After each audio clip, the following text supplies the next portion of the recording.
your love is unconditional. That's why I'm singing this song for you. Oka ura radio. Sima muzire wawe. O akira magaraga seji. Shabira muzire wawe. Okwe mama na tata. Sima muzire wawe. O akira magaraga seji. Shabira muzire wawe. Okwe mama na tata. Mommy and daddy. It is no one you could ever.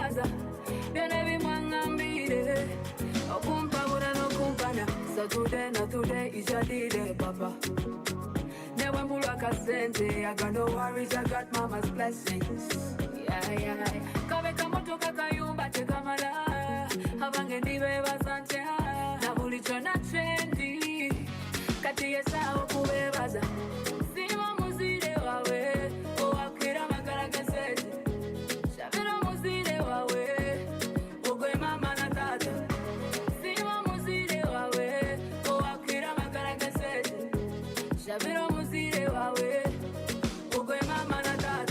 So today is your day, Papa. Never move like a sente. I got no worries, I got mama's blessings. Yeah. I'm forever indebted to you, cause your love is unconditional. That's why I'm singing this song for you. Oka ura radio.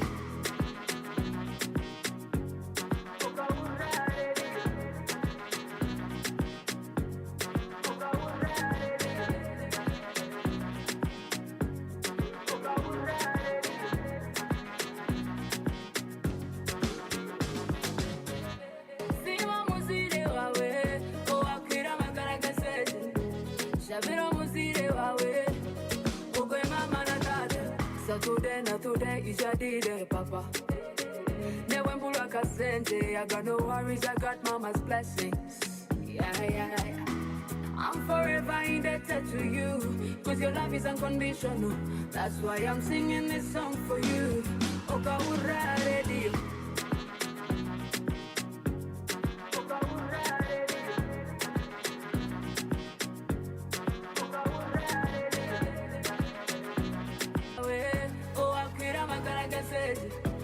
Shabira muzire wawe. Okwe mama na tata. Sima muzire wawe. O akira magaragasete. Shabira muzire wawe. Okwe mama na tata. Mommy and daddy. It is no one you could ever. You're mwangambire. Okumpa ura no kumpana. So today is your day, Papa. Never move like a sente. I got no worries, I got mama's blessings. Yeah. Come to Kakayumba, Tekamala. Havange Nive Santia. Nabulicho na chendi. Katiesa Okuevaza. Sima Muzide Wawe. O Akira Makaragase. Sima Muzide Wawe. Ogwe mama na tata. Sima Muzide Wawe.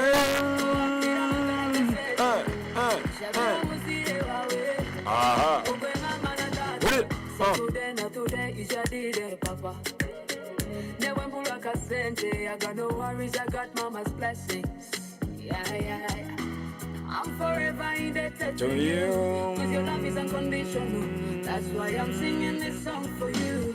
Oka ura radio.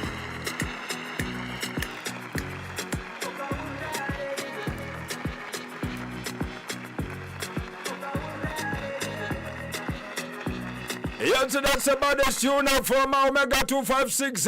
Mwana Nyankole, the Queen of the West. Mwana Prakazina Karungi Mono. Karikatera dakika jazabi nezo na itano soka ziti. Tukweleke garaje na mesa. Ibiri se chakara. Mwana kwenda goza Brito Perfema Radio. Mwana Pola. Karakere karabgezo wangu Omuzaire. Kazira bakesire Omuzaire. Omuzaire ningo Omuzaire. Of course from Omega 256. Nikagamba bgezo wangu Omuzaire ukweze kitinisa. Ukutekaneze birusanire kubanda mgezo wangu no moa. Mteka mone byamane sara no musabira abo kuba nawe sari ya kusaba bugizwange bitose buturogere kuchapa gere kuyiyo kagere kupanga akose neberi amane mono bozo temza abazaira abo naga sayo nagamba bojo mwana wangu gwabe abewe kyo mugase kyamani kyakora abewe iki kyamani kandi kyaraba atunga mu ruri kimohereza ubusinguzi obwamana bakaira kanyeche bugizwange ashobore kwemereza ubundi no kwemereza kai atiza Omega 256 big up yourself of course the lady that's Omega 256 nabane nyona music abali music industry. But about whisky, we got your man, of course, to start still and sustain the pass. I can't put up a minute. Go, Kirikano. I can't get drunk at Torok, so Kulinda can to zero neck. Sports akadozi k'ebyemizano otakaferwa amakuru g'ebyemizano aharurengo rw'engeri ya Uganda Africa hamwe n'ensi yona omukashoshorekye akadozi k'ebyemizano program twimuke ahari 98.0 Britop Radio orwo kubanza paka rwa katano. Yes, a mix and match in Parapora kadozi k'ebyemizano this early morning. Akandi mligo konkutuba tukichwa byene bizimukisiye mokoyo musike ibixai empire basirete yangirete moita omukuru bukire kurungi sijuri mukuru ota ota subira ututandikira kambye arega tulinda olere yota ndi kurungi manyakiyo nanyo ndere kurungi bukire nanyi naka posting kusoma hano ngo biro bino mu kitabu turugeyo bwire bugenzera bumusana it is too hot actually these days busa kwesweek nagamba banu mbenda kutona kwaza banu mbenda kutera obunaku aga katkuruga ikara mu kitabu izite gatubuna kubo uruga yukara mu kitabu post ne gamba hapo musana kuba mwingi kirikirungi ngo uruga yukara mu kitabu yago naine byakusera bindi rero ade gambo musana mwingi ruga kara mu kitabu. You know what I've seen ngo just kwabura mu abantu ngo mujware ubugoyo buli late exactly danyo point egimba irenge mujware ubugoyo buli late butakuremera butarakuremese mirimo yawe butakuretera kutuya muno kiryaho ugambo ukaba discomfort katunga discomfort because for sure tunga jwara is clothes light because for sure mbera iyo terinungi ati recently kasanga basigaza juiremo umusanangu moja namugamba no busa no like ahiremo esati ari mukora and is exposing his skin umugongo very bad ariyo na ari mai namire umugongo agu exposing to a lot of heat umusana mwingi guno so within 2 to 3 days runde oja kusanga umbiri kozeke gusukire exactly utandikira no kugibwaho enkojo of course akususu wako nikasia isi umbiri ngocha no musana ngocha so you lose your upper skin so it is not good mureke kujwara muhogoye mureke kurima muhogoye mu musana muno kandi mtakete kuzana mufuno bwo burukwangwa uburi ize kajware then you go and work banomanya nokora musana and make sure amaizi gakube hayi exactly keep drinking water abantu mutahuwa amaizi muto utakwika kusanga toine amaizi drink water you amaizi wano urima uri mukora rwakizimbe make sure uine kidomoro kya amaizi runda amaizi agukunywa and from technical people they advising us obo toine iro obo line drink water actually nyoni kilo bilibun kilo muitumbi ya kahogo exactly oba na mukasazinga I just take water because the nights are always hot. I am telling you sine yochia sine yochi and there is no way I can explain this. It is too hot. And nabambia mire na hurra ko bunanga mbugina gamba hati yagwa already we predicted it yesterday eberi yokutandika saa 9:10 za nyinchaka actually hano mukigego beri kutandika saa 10:12 kandi iri nyingeho so but it's very absurd ngo hatonya butonya huhuka just buriyaho abasiramu mukwate swala abakatoliki mukwate kikorwa cyakana icyembabazi bahereza nenye batukwatenka kurorangu sara is enough kurorangu embere nuyagira nko kuyahinduka mwande yesterday wa samoya mbaye ntinirege muno ndozirege birime byabantu birime bihimba abantu bakozire loss I am telling you and this is where it's not too late. It's not too late unless you be drying it up completely. Yes, according to what I saw, nindora yes it isn't late at all by two bali bakozire loss because mu musiri busamukintu kandi bakoleka nti bali babyeire so it is going to be a double planting kongera ukagarukamu kubyara busya kandi ikina kintu kitwara sente because ubayirutire mu sente so tusabirengana otherwise mbera teri nungi baitu twine kwikiriza wakire kone mbera neja kuba netekana dakika 19 kwekatura mu ibirezo rucaca nyencha. Good morning Shegegwa, good morning Uganda, good morning Africa. Atarale Maxco mu studios za Britop FM kena mnana katonyeza 0 ndida kashe mutekaniza yatwimuke mutaka nzaba baby ine hayabanza kwenanka baitu nagaruka bayiro gijoro kumunkaguza nagamba baitu da kansela kandi kabiro katkozega n'ishuri yakozire gano baitu bayinankaguza baitu kansela biro bino tamanyire programu ze kwegamba cash ni bora bogarukire amini abora bogarukire eya nzaba abantu bagambi umuntu no manye programu ze nanka yarabanka yakwatanga public programs abantu zibaine kumanya for him is a politician for him maybe naenda kumanya for him is a politician and abantu ni benda kumanya his program kali atiwe kaguze nka tusimabo abali mpereza agenda 8 kurabira mukura gwa YouTube channel. Thank you for watching. We are live alimo abata bakutera mpaka ngu these videos are just uploaded. You go now just on YouTube channel Chien Brito FM chenda 8 you'll see us you'll see us live aro yatire mpaka yagamba ngo nguyu man nguonda mukizemba ni ndo nyenyemba ni ndo ranti mukande bombe na koraki na sindika ka message ya YouTube ndamka no we are always live as in what is going on in the studio is what you watch tekanize tukastereza and shortly into generate na app garden kitegerize regira ikike hati ati Bosco ati azino kaguze Bosco naendaki Bosco kicheya admin nagwa soko ba ulirize is listening Bosco admin kuramukizeo wewe kuba yo ulirize Britop FM radio turabukize staff and management chegegwa junior school na general hospital vitu biona kwa tamkanda ati byona bya family tugenda mention gara gwina gasaga naloko sine ebiro byokwezi bija kuba kyo binga 20 kyo kino ebiro byokwezi 20 tulakizanire kya umura secondary school play dekizanire chawe komire post primary rematch tuwaza kukugarukamu aretaka kagaba kakaka rematch over rematch replay. What is the pronunciation of it?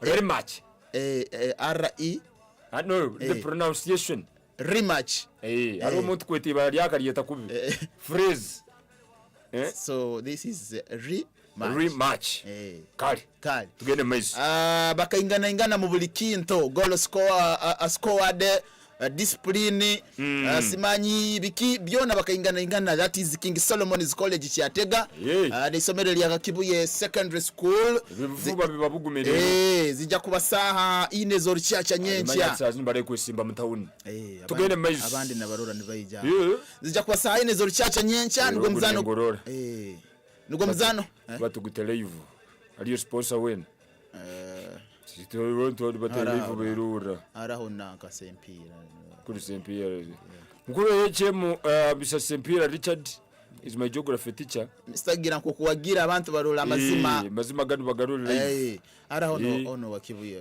nanka madam ono administrace haro nunu nanka kandi jwira ka hano no mukoto ugo nanka bari anyabam jakumiziga mpora magezi abantu abatasobole kujya kizaniro cyari barorekira agenda mu maiso kali pira guntu gutake live so Kibuye ni basamba ni somero line ya King Solomon's College Kyatega kandi ararabaho muri yabo najya kubana kuwata isomero linu Eliampara Secondary School ararabaho between King Solomon's College Kyatega najya kubana na Kibuye Secondary School najya kuwatagana na Ampara Secondary School mubojo wekomire mzano gurabanzaho gwa Bukere Secondary School ni basamba na Apuyo Secondary School and buhararuga mwogwa gemo gwa bayisiki wekomire Secondary School ni basamba na Humura Secondary School then turaruga muri yoko tugende Humura Secondary School ni basamba na Exodus Secondary School then gurasemba yo gwa bayisiki Apuyo Secondary School ni basamba na Citizens High School nzane kinko kuja kwa nisambi wakizanire kya wekomire playground kale kwa kizanire kya Humura Secondary School school omzano gurabanza guli hagati ya King Solomon's College Chatega na Kibuye. Then ogwo gurabagoire tugaruke kuri tusambe Bujubuli na Kakabara. Then eventually habeho mpara SS na irabalira biro hagati ya King Solomon's College oba Kibuye Secondary School. Mubaisiki King Solomon's College basambe na Ruwentua Secondary School. Then mpara Secondary School basambe na Bujubuli Secondary School. Final za kilo cha katano. Baire nimba za no mukuru yona na ngamba final za kilo cha katano. Biro byo kwezi cha katano biraba binga this Friday chakutano kin abiri na binye cha na kim dole barutamba nyine tekanizo rutambo rundu kwatire Nyamuhanami Nyamuhanami nearby Itambero aro hano Kagaliraya Galiraya Musomba rundi Nyamigisi Mwabosko Nyamigisi ali naka Mwabosko so abantu boku niho nkuru kwatira Mwabosko munywani wange Nyamigisi kale ebiti bihoire nikirize temeo turugao tugendeo arengo rwa Africa ali chikopo runda ali mzane ya All African Games rundi African Games kuli muyanga area Ghana kandi ema mzane nyakusambirege kerokia ijo aberege yange area Ghana ni basambane yange area Senegal and kerokia ijo abayanga lino area Ghana bafunirego mugisa kwamba qualifying kugenda finals Ghana batirege Senegal eberege Emma 0 Ghana under 20 mu African Games murundi zete Africa Games abayanga line lya Ghana ba qualifying ngege kirukia ija kugenda ha finals kandi goli yabo zirege mu dakika ya 89 era gubaire gugubire Michael Efferson ni watebire ganga lino area Ghana under 20 ba qualifying kugenda ha finals meaning imbaja kwamba rwanira omudali guno gwa gold batange nyangu izo bugaro bwa Uganda kwa pose banange Uganda finals the hippos monge wa hippos Uganda under 20 hippopotamus omukuru katusime webale kubayo katusime Brian Kimoka webale kwa goza Brito FM radio kamisi kalabira YouTube channel then Birungi Robert agambere live in Kiranze Republic abana goes thanks for the show Kiranze Republic sebo mukozi na Republic choka Birungi Robert within the Republic of Uganda Republic of Chegegu over from the country of Chegegu so Kiranze Republic ayuna gesire Kampala ati badaturi mu hotel turi alimu abaludi ntino umseja akakuza where you coming from I'm coming from UK hey UK you show you man hey you man you are coming from UK bona bagadaringa when they gathered kuna the man from UK man from UK ano jungu anachusam bali tarakimu smart nokubaliza mnyendo I can say the man from UK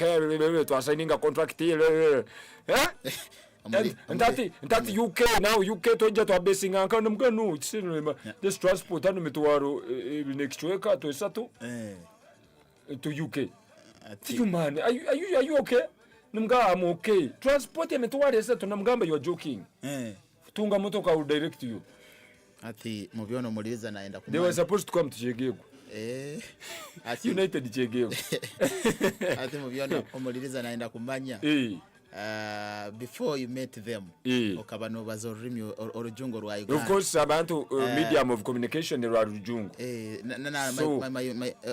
I continued some people's concern before you met them okabano bazor orujungo rwa Uganda normally rudi ballast yao exactly hati bekaguzo bwamaze kubatanga tangana ndi had convinced them no ruga UK orujungo rukabano rubazota bahemu akapela akaire kataito twin akapela jakuba no good morning how are you doing well say hati you got you man so we've gathered here and where are you coming from no man I'm coming from UK right now over UK rumo UK twisted yao so muta of course they knew I'm an African so I must have traveled to different countries so you know I'm just coming from UK right now so we here gathered the side of the contract and see what we go ahead bravo uliriza mulirize so gama now so How is UK? So UK is good. It's still just sunny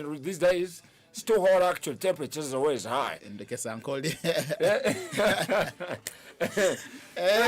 Hata waka mu Canada. Actually, I've just left Canada. It's too hot there too. He said, yeah, it's just as well like Uganda. So also UK is very hard. The place they come from, it's so very hard actually. Yeah. He's the The only man. You You have to camouflage. Like a chameleon. Bagamu musajja yezemu Oragenda mbakoro bayoroba kukwatira mu nkwa except but fuguta yeah I understand you Zifa I've never seen you tomjungu tukamugamba Zifa I've never seen you kakurora hey anjukiza where but I always stay in Vancouver. Yes, I've ever been in Vancouver. Trace for any hotel that is there. Have you ever been at a hotel? Najo kugambira yes. Yes, I must have got my breakfast there. Uganda ole mwa Oide Uganda de kubatisa to ine kulima aturugwa ule mwemere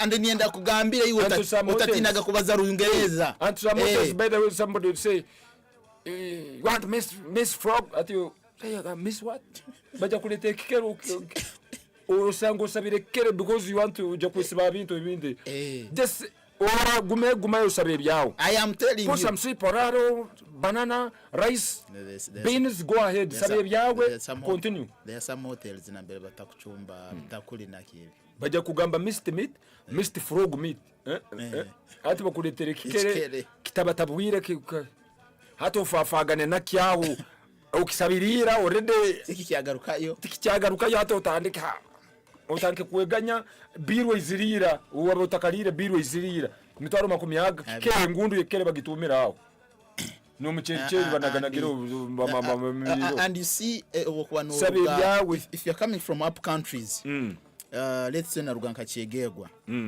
no janka Kampala runo gyambicweke byamani nemere hinduka because mu bichweke bimba chumbira abantu bayingi uine kubo masteringire which kind of food they prepare exactly iyo ujya kurwa kuno yakorugire cyegegwa tokaraga bachumbire kikero iki Kampala usanga abana bakichumbire bakistamatemereho ubuguru hata ubuguru nabo butayira hawe hata kino bakerekere ntumo yone yayete ngunda birasa ntumo yekere ntumo yayete bagigugurikire hata yoro yakabakure ugenda kororo Uganda under 20 the hippos ntija kuwa nsamba finals ni yanga lino ya Senegal yanga lino ya Ghana kija kwa kirikiro cha 5 meaning Uganda nturwaniro mudalo gwa gold mpaka zine za Africa Games Uganda tukora kurungi mu Africa Games tuine medali 10 so far medali 10 yeno izire mupire izire mukuge izire mbikonde izire mu racing izire misinde that is Uganda tukora kurungi kuli manga ya Ghana so kirikiro United qualifying against tere yanga ya Congo ni maisa Congo Brazzaville. That's good Uganda kirikiro batirege Congo Brazzaville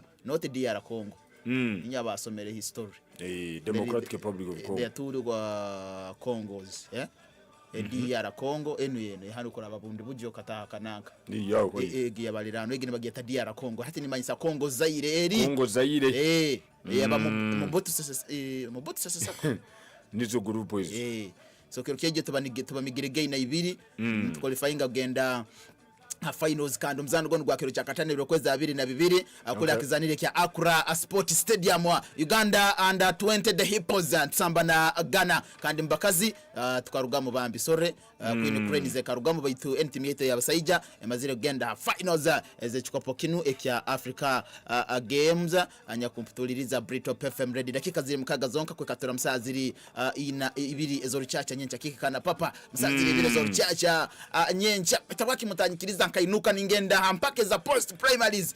obambanze baitu nimbanza humura haliyo rematch nimbanza humura haliyo rematch munyikirize nyinuke ngarukirani for now tangane kija kwa kirikiro kya nyencha mutekaniza niyema akadoza kebyimzana abakunkaguza Premier League rundi kigenda maiso di mu midweek bosayo kintu chiona mutekane mitima Premier League negaruka mu the other weekend and weekend tuli mu international break kandi weekend yeri tuine club ya Arsenal nibasamba na club ya Manchester City ompira ukija kudetermining chikopo kya Bungereza rundi Premier League ya Bungereza kala very good okay banyire magazange ngwaro ekenyanja eksobora kuija kikadubatera na haitaka otangamba kina amagulu nikozesa opapa bwakyo buli akandi kyesika kijawo naitaka kibanza kikaraho kyongera kigaruka mu maizi. So there is kenyanja kimba kieta snake head fish. Snake head fish. So nikijawo naitaka rundi nikiruga mu maizi nikijawo ubundi arukarukaho nikibaza nkyotaho nakasana nikichaho noyo rwakuno nikiongera kigarukayo kisana ikijoka kiba kiete kijoka kya cyo kitete kijoka kinu kya inibara linyebere kiruga ino maizi kusanga iguru iguru so nake kenyanja kiroho akandi amostere tagama tanu mahanga also kisanga mu South Serbia, China, North Korea obwira bukusinga okoko neho kyakiziro kurora but currently also butakirora baitu kalmeza kurorwa mu mwaka 2022 we back 2002 obubwe. So we don't know now if kinyaje kinu kyali kancyali mutaho. Good morning. Chena na mnana katonyeza 0 Britop FM notsanga omtauni ya Chegego. Omulimi wena noyenda kutunga muntu yo zawe ikiriza nkwanjure banywani baitu aba MK Farm Supply abakusangibwa mu town yetu ene Kegegwa Fort Portal Kampala Highway haihi na offices za Crex abatuletire ebyokozesa byonna mukulima habei enungi nga bomba ebijimusa slasers enfuka emibazi kaita bihuka no mwata ensigo enungi zona ezebirimwa kandi tuhana magezi mu byokulima mwije mutwe hanuzeho kale abantu bachegegwa nebicweke birahihi MK Farm Supply nebatangira kwenda kumanya bikusingaho osobora kutucumita akasimu kaitu ha 0 28 0 rundi 0 5 MK Farm Supply hanu Chegegwa nebatangira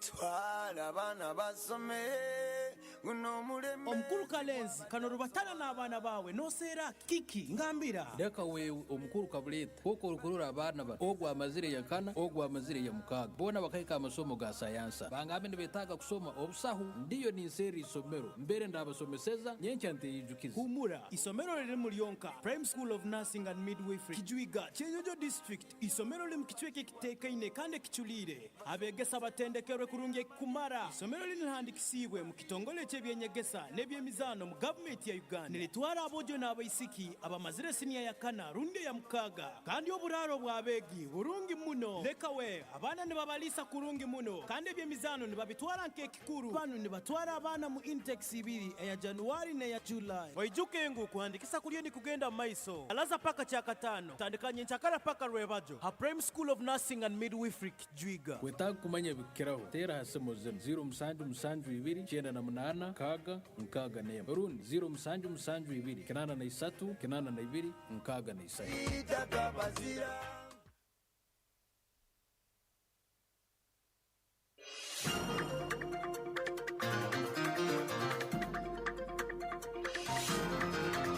The news in English on 98.0 Britop FM. Brought to you by Matunda Kombucha Drink. Find it in all shops and supermarkets.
DPP driver knocks border carrying woman. 13-year-old South Sudan pupil detained in Gulu over murder. And South Africa investigators raid home of Speaker of Parliament.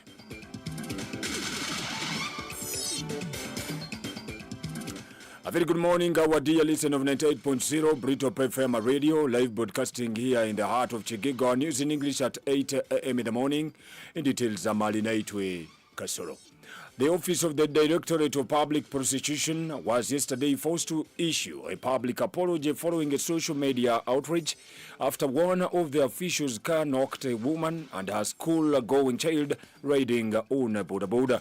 The crash, which was captured on a phone camera by a bystander and widely shared on social media, happened at Kibuye roundabout Kampala, involving one of the ODPP's official car, registration number UG1059J.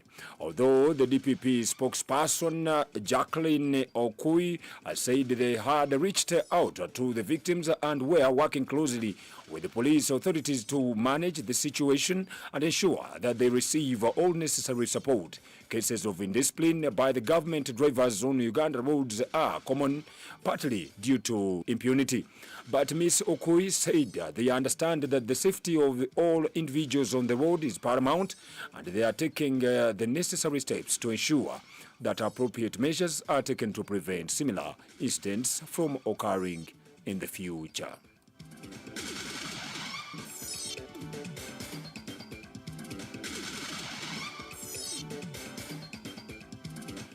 Members of the opposition political parties have warned against vote rigging in the forthcoming by-election in Dokoro district.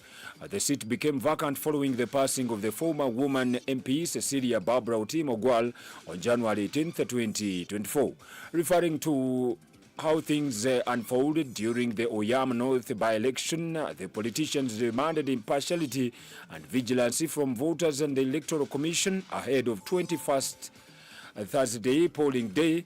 James Michael Akena Bote, the Uganda People's Congress Party president, who believes that there are already plans to rig votes, has already pitched camp in Dokolo to ensure that the whole process goes on well.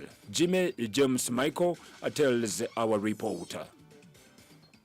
I am here in Dokolo. I will remain in Dokolo.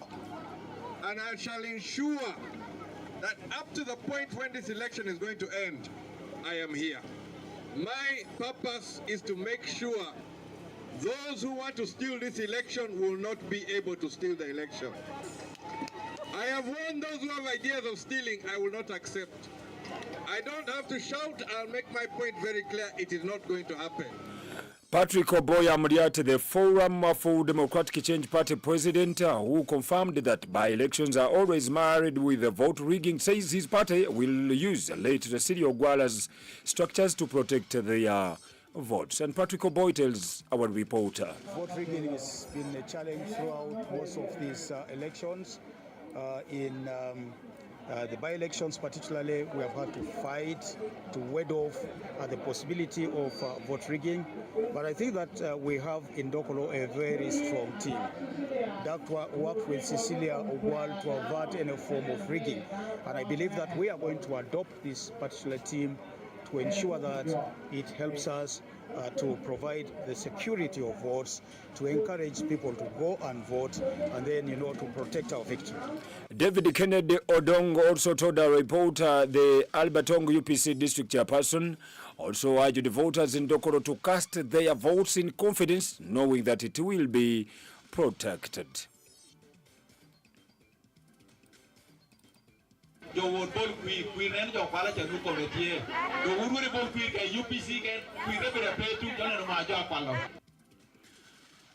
Meanwhile, a North Chuga police spokesperson Patrick Jime Okema says security has been heightened with intelligence against. Meanwhile, a North Choga police spokesman Patrick Jime Okema says security has been heightened with intelligence agencies deployed to ensure that no illegality is committed.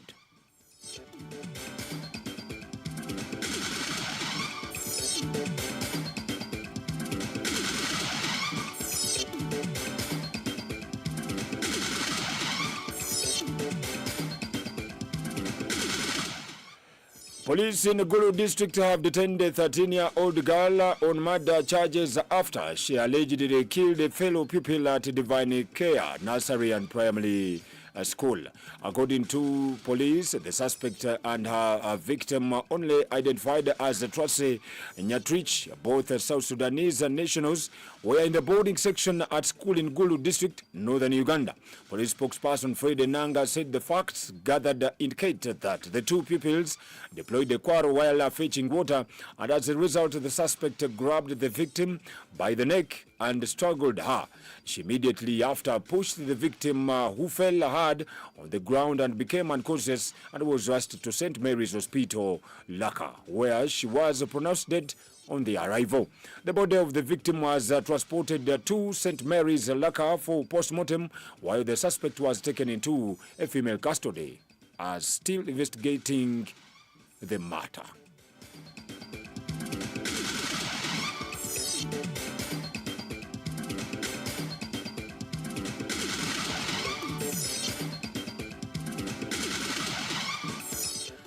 Experts convened in a two-day tuberculosis and leprosy summit in Kampala to address the challenges posed by these diseases and develop effective solutions.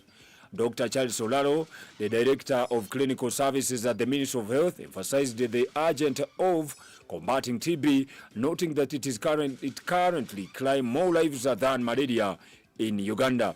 He called for immediate interventions to reduce TB morbidity and mortality rates among Ugandans. Dr. Oraro highlighted the ministry's innovative community awareness, screening, testing, and preventing initiative, which has led to a significant increase in TB notifications with an uptick of over 30%. There is a lot of TB in Uganda, first of all. And as you heard, 250 people fall sick of TB each day, and 250 and 30 of them die every day. And this is even now more than malaria and more than TB.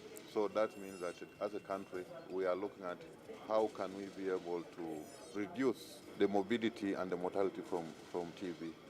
So we are looking at that there are a number of innovations which are working. If you go to most of our hospitals now across the country, over almost 300 facilities, each of them has got a gene expert. So now we are no longer just depending on just a microscope alone, because when you ever slide which tests positive for TB, they even go and analyze if there's an element of drug resistance. So you can be able to do it. So now treatment for TB, you can get it even up to a level of health center 3. Dr. Stavia Tuliahabwe, the Assistant Commissioner for TB and leprosy at the Ministry of Health, said over 94,000 Ugandans were diagnosed with the TB in 2022 through this initiative, helping to bridge the gap in disease detection. However, she noted that the ministry has not yet measured the impact of the approach on reducing TB prevalence. Dr. Stavia also highlighted regional disparities in TB prevalence with the northern belt of Uganda, including Lango, Acholi, and West Nile regions, experiencing the highest prevalence. Some cases are also reported in Bunyoro, while a few cases originate from Chigezi and Ankoli areas. Dr. Stavia Tuliahabwe tells our reporter. Discussed is community awareness, screening, testing, and prevention. An innovative approach that the Ministry of Health started in 2022, where we use the community health workers to sensitize people and also get those that are likely to have disease, leprosy, TB, and those that need prevention services at community level. When we did this in 2022, the impact was enormous. We were able to get all the people who fell ill with TB in that year. Over 94,000 Ugandans were found with TB and started on treatment. So that was impact number one in terms of the intervention. In terms of whether it has reduced the disease, we haven't done that measurement yet. what we have seen is that it has helped us to close the gap in identifying people who are falling ill with the disease in the country. Uganda ranks among the 22 countries with the highest burden of TB, with an estimated incidence of 200 cases per 100,000. Collaborative efforts have led to significant progress in TB treatment, with over 500,000 Ugandans benefiting from effective treatment since 2015. Treatment success rates have improved from 72% in 2015 to 88% in 2022, highlighting the impact of the ongoing interventions.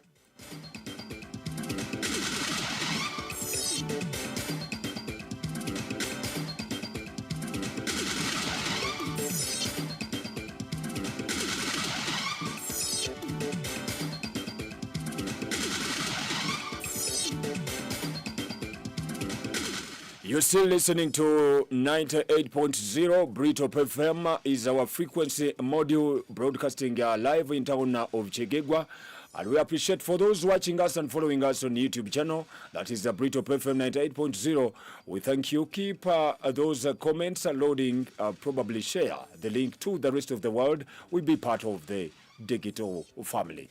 Meanwhile, an elite unit of South Africa's police has raided the Johannesburg home of Speaker of Parliament, Nosiviwe Mapisa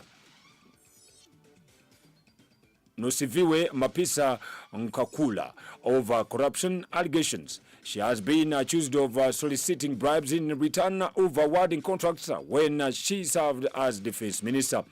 The police unit was acting on behalf of the state prosecutors who have been carrying out an investigation. The statement from Parliament said that the police conducted a search and a seizure procedure of Ms. Mapisa Nkwazula residence. According to that, she welcomed the investigators into her home, cooperating fully during the 5-hour search. The 67-year-old veteran of the anti-apartheid struggle became speaker in 2021. Before that, she served as defense minister for 9 years. During her time in that post, Ms. Mapisa Nkwalula allegedly made several demands for money amounting to $120,000 from the owner of the company to secure a tender to transport army equipment back to South Africa from elsewhere on the continent. The Business Day newspaper reports. In a brief statement, the National Prosecuting Authority confirmed the search operation, but gave no other details and did not say when or whether any charge would be brought. End of our news in the morning. Keep listening. Have a blessed Wednesday.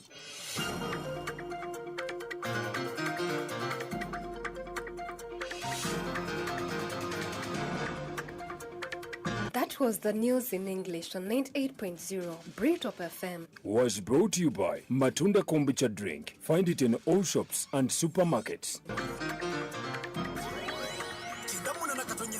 Britop FM tukusanyisa sawa kusawa obuyimba obukunyumira obukumala ko stress ebiva mu ggwanga byonna tubikuletera n'obifuna mu makaago amawulire amasunsule ebyemizannyo ebiyigiriza ebisanyusa byonna ng'obisanga wano ku Britop FM wane Chegegwa okwetooloola ensi yonna abakadde abavubuka abakyala abaami basenga bakojja bajjajja bataata abaana b'amasomero abayimbi bannabyabufuzi bonna bawuliriza 98.0 Britop FM nga tusinzira wano mu kibuga Chegegwa.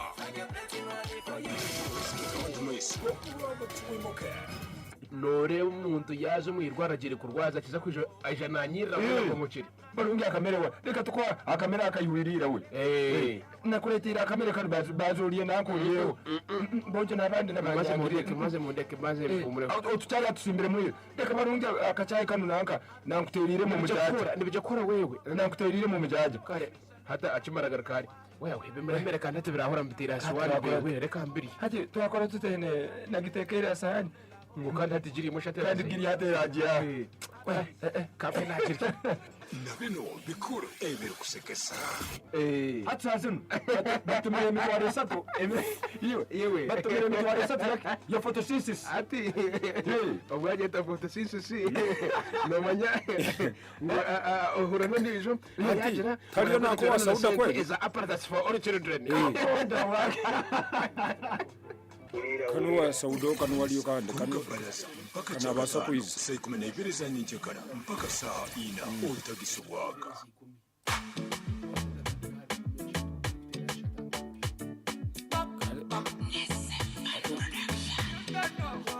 ati nziza kubateganisa kandi ukabona nabibi kundi karinda kiwe karike nyine haci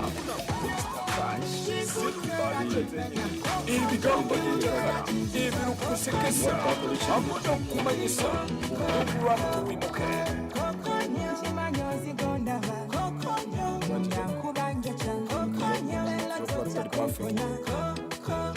ukabona nabibi kundi atori no wicho kuno ati nureba ati confusion nomanye kubaho ati nabibi kundi kandi bwire ne uriya nana amanyamba kira bina bamusaba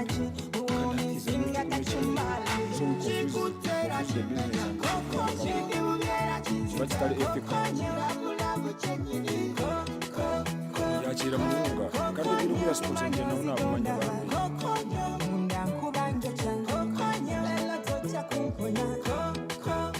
chira yakira mununga kandi chibachirema chenalabo wenda nachesungata nachirotata echana chabandi chenachimowenda zegachetsaka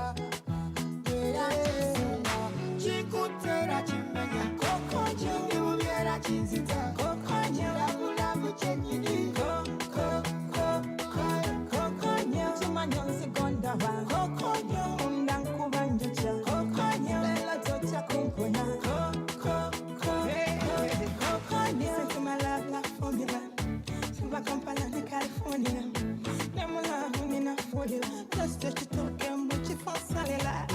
Listen to my la formula. Timba Kampala, California. Them love when they walk out, you're chuckling. Just touch token, but you found salila. No mwana zambala, kamala, nze kamala, nze byakola, kamala, kamala, walai, kamala. Johnny Jasuti, oh Johnny, Johnny Jababy, oh Johnny.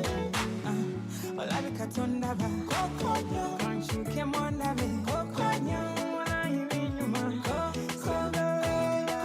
kokonya, wana wori meje, kokonya, wala yori meje, kokonya, labechana jabala,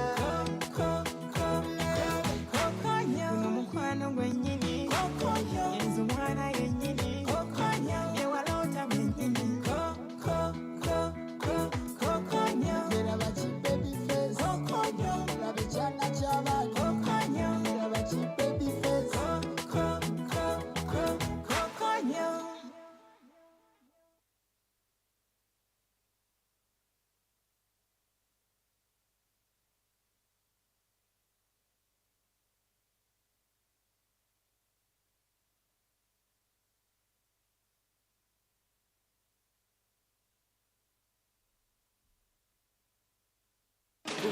uramba tuwimuke zaba baby uhura amasemero abantu ubona basemerirwe nibazina Vabu Stationery